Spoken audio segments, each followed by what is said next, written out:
In front of me is OnePlus Pad, and today I would like to show you how you can set up screen lock.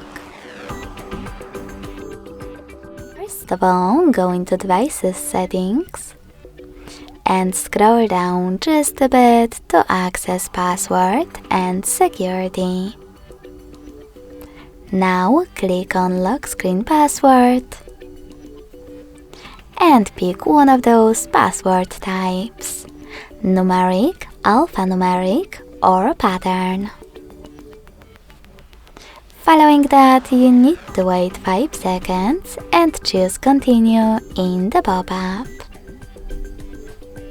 If you change your mind about your lock screen type, tap on Use a different password type and click on the best one for you: 4 digits, 4 to 16 digits, alphanumeric, or pattern. Now you finally get to create it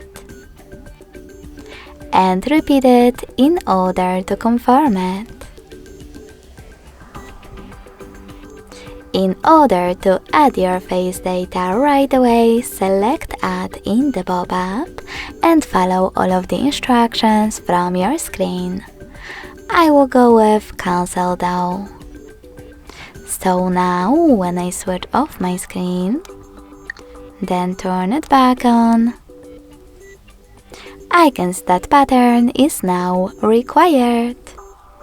Thanks so much for watching. If you enjoyed this video, don't forget to leave a like, comment, and subscribe. Bye!